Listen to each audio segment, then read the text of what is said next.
Okay, good. Lily says, that helps me to understand why I've been so obsessive trying to make sense of nonsense. Yes.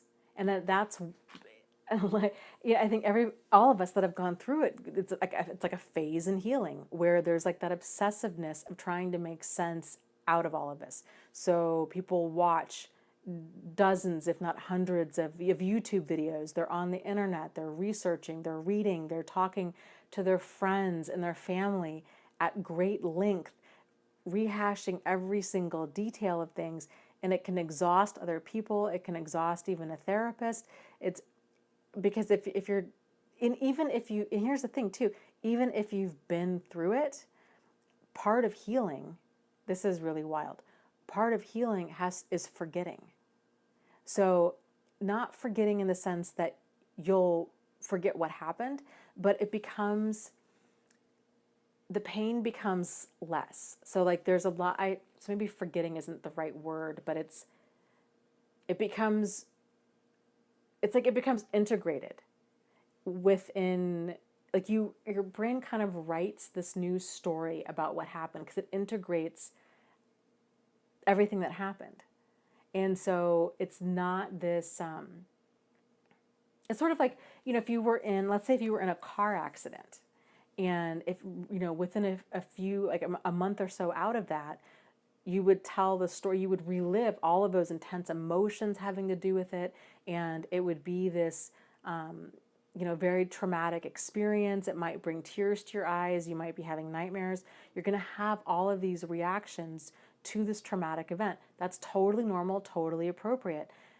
A year from now, if you're telling the story of being in a car accident, you don't forget that you're in the car accident. You still remember what happened, but it's become like that anxiety, those feelings, the trauma around it has subsided to the point where you can tell the story more matter-of-factly. This is what it was. This is what happened. You can see it more, kind of objectively. You're going to remember things differently, and you're just going to see what happened from different angles versus being right out of a traumatic event. So trauma, the brain processes it in like fragments that it can handle at the time. So this is a part of it too. So like as you're moving forward in your healing, you're going to have these moments you're like, oh my gosh, I can't believe I forgot this.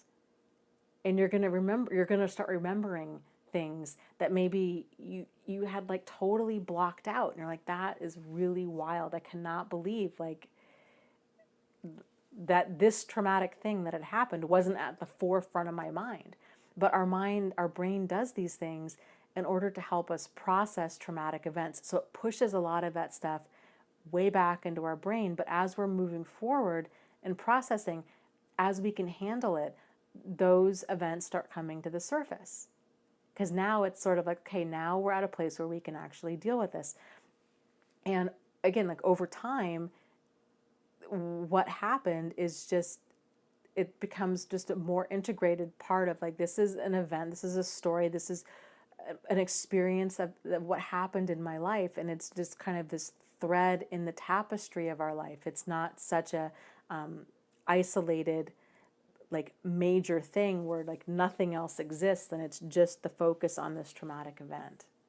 So with that said, when people have even gone through this, if they've gotten to a place of healing, they have a hard time going back and remembering how fragmented and how confused and scared and overwhelmed and anxious and depressed, and they have a hard time going back and remembering all of those emotions because they've gotten past it. And because like I was saying, when we get past an event, that's part of it. Our brain processes it, so it holds on to the event, but it kind of like lets go of a lot of the trauma, the traumatic emotions that surround it after we've like fully processed these emotions.